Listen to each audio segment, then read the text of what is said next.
नमस्कार. मी वर्षा सिरसाट, सर्टिफाईड योग शिक्षक, योग थेरपिस्ट, डिप्लोमा इन नॅचरोथेरपिस्ट. तर आपण पाठीमागच्या व्हिडिओमध्ये आसन म्हणजे काय, आसनाची व्याख्या पाहिलेली आहे. तर आज आपण आजच्या व्हिडिओमध्ये आसनाचं फळ काय आहे, की दीर्घकाळ जर आसनं करण्याची साधना केली त्या व्याख्येनुसार तर त्याचं फळ काय आहे. तर आपल्या मनातील द्वंद्व, आपल्या विचारातलं आणि कृतीतलं द्वंद्व हे नाहीसं होतं. तर आपण पाहतो की प्रत्येक गोष्टीला म्हणजे प्रत्येक गोष्ट हे दोन बाजूनी सिद्ध झालेली असते. करायचं की नाही करायचं, हो किंवा नाही, हार जीत, शीत उष्ण, शुभ अशुभ. तर प्रत्येक गोष्टीला ह्या दोन बाजू असतात. तर हे जे आपण ह्या द्वंद्वामध्ये जर अडकलो तर आपली प्रगती होत नाही, आपण योग्य डिसिशनपर्यंत जाऊ शकत नाही, आपण योग्य कृती किंवा कार्य करू शकत नाही. जर हे आपल्या मनात द्वंद्व असेल तर आपण पुढं जाऊ शकत नाही. तर हे द्वंद्व नाहीसं करण्यासाठी आपल्या आसनाचा खूप मोठा फायदा होतो. म्हणजे आपल्या मनातील द्वंद्वसुद्धा नाहीसं होतं आणि कृतीतलंसुद्धा द्वंद्व नाहीसं होतं. कारण आपण पाहिलं म्हणजे पाहतो की आपल्या मनात जे विचार आहेत ते कृतीत उतरतात. जर मन म्हटलं की नाही मला हे करायचंच आहे तर आपण कृती तशी करतो. जर मनानं ठरवलं की मला हे करायचं नाही तर शरीरसुद्धा तेच करतं जे मनानं ठरवलेलं आहे.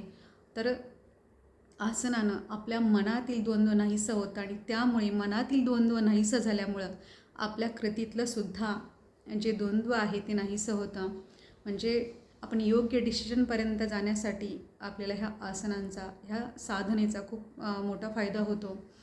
तर पुढं पाहतो की आपण दररोज जर आसनाचा अभ्यास केला तर आपलं शरीर हलकं होतं, आपल्या शरीराची रोगप्रतिकार क्षमता वाढते, आपली दैनंदिन कामं आहेत खूप उत्साहानं आपण करू शकतो.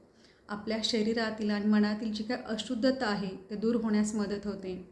परंतु हे कधी शक्य आहे, हे फळ कधी मिळतं, तर व्याख्येनुसार की आसनं स्थिर असायला पाहिजे आणि सुखकारक असायला पाहिजे, तरच हे रिझल्ट आपल्याला मिळणार आहेत.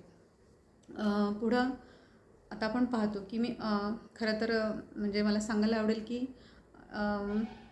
योगावरती व्हिडिओ बनवायचं कारण असं की हेच की मी इंस्टाग्रामवरती पाहिलं की सर्कसमधल्यासारखे योगासनं करून दाखवली जात होती आणि तो म्हणजे योग अभ्यास म्हणून त्याचं रिप्रेझेंटेशन केलं जात होतं. तर म्हणून मी तत्क्षणी हा डिसिजन घेतला की नाही आपल्याला म्हणजे समाजाला सांगायला हवं, योग्य ज्ञान त्यांच्यापर्यंत घेऊन जायला हवं, म्हणून हा खरं तर मी निर्णय घेतला आहे. तर हेच एक मेन कारण आहे की आसन ही एक सर्कस पद्धती नाही किंवा सर्कस आसन म्हणजे योगासने नाहीत. कारण आपण पाहतो की टाळ्या मिळवण्यासाठी, काहीतरी कौशल्य दाखवण्यासाठी आसन घ्यायचं, अवघड आसनं करायची आणि ती पटकन सोडायची, ही योगासने होत नाही. तर ते सर्कस आसन असतात आणि त्याला टाळ्या मिळतात.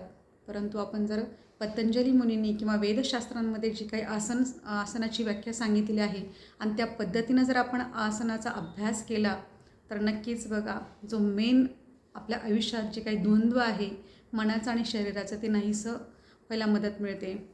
जर सर्कस आसन आपण केली तर तात्पुरते टाळ्या आपल्याला मिळतील, परंतु जर ह्या व्याख्यानुसार जर आपण योग अभ्यास केला किंवा आसनं केली तर आपल्या आयुष्यातलं जे द्वंद्व आहे ते नाहीसं होण्यास मदत होणार आहे.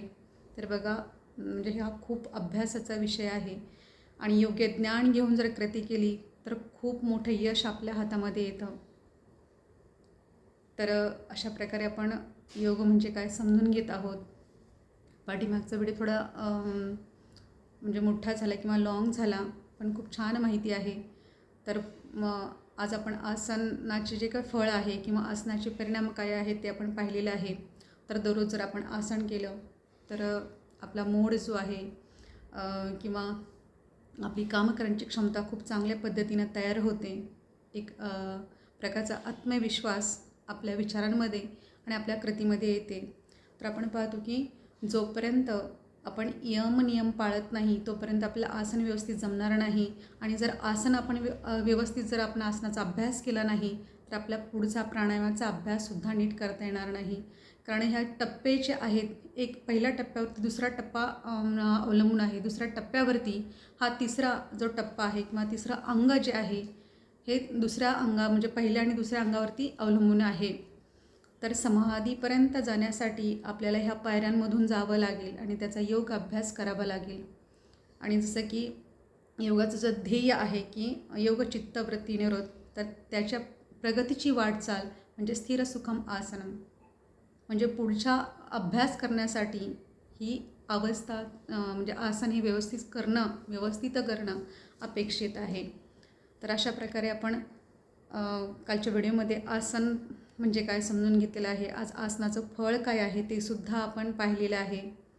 तर या पद्धतीनं तुम्ही योग अभ्यास करा. योग्य तो रिझल्ट तुमच्या आयुष्यात येईल. आणि हेच खरं म्हणजे माझ्या व्हिडिओचं ध्येय आहे की तुम्ही योग्य ज्ञान घ्यावं आणि आयुष्यात उतरावं. इथंच थांबूया. व्हिडिओ ऐका, लाईक करा आणि शेअर करा. हरे कृष्ण.